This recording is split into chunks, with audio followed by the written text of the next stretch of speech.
We're in chapter 22 of Job today, and we left off in chapter 21, in which Job is basically challenging the integrity and the righteousness of God. He isn't saying that in so many words, but he looks around and sees what's happening. He knows God's in control. He knows things aren't going the way they ought to go, according to Job's theology and Job's philosophy of life. And he's not happy with the friends either and what they're saying. He ends chapter 21 with these words, "For your answers remain full of falsehood." So he's accusing his friends of being false or lying to him, perhaps. Eliphaz is not going to set for that. He is going to, in chapter 22, he's going to give the third round of dialogue coming from the friends, and starts with him. And he's going to immediately accuse Job of being self-righteous. And so he doesn't put up with Job's accusations at all, and he fires back. Not the best way to comfort someone or to advise someone, but that's what we have here.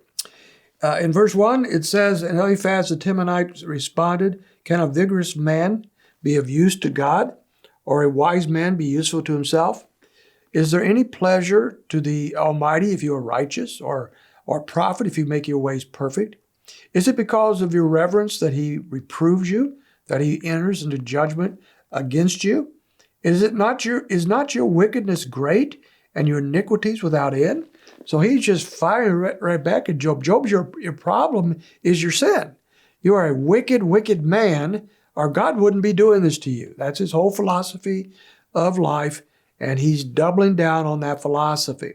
And it even gets worse, and this is where I think it gets extremely sad, and something as God's people we should always avoid. He begins to assume he knows what the real problem in Job's life is. And he begins to make up stuff. He's going to accuse Job of things Job never did, and as far as we know, it never entered his mind. And Job will defend himself about those things later. But I want you to just notice in verses 6 and 7 what he's being accused of. "For you have taken pledges of your brothers without cause, and have stripped men naked. To the weary you have given no water to drink, and for the hungry you have withheld bread." In verse 9, "You've sent widows away empty, and the strength of the orphans you have been crushed." Look at what he's accusing Job of doing. He's accusing Job of being awful, mean, wicked to those who are the neediest and those who are most in need of his help. Now, Job has said other places in this book, and will so again, that those things are not true at all. Job has done many things to help the needy. He's helped the orphans. He's helped the widows. He's reached out to those who cannot help themselves. He's been extremely benevolent to people.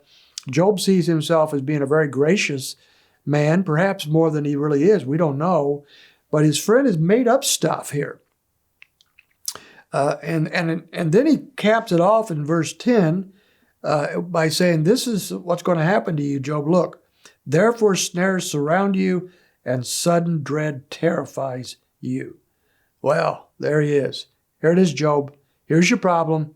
You are you're wicked not only inside your heart, which only God can know, but look at the externals. Look at how you treat people. Look at how you've taken advantage of others.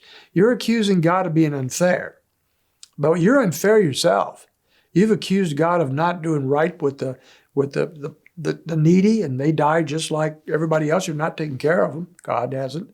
But Job, look what you've done when you've had the opportunity to step up and be kind and gracious and helpful to others. You're not doing it.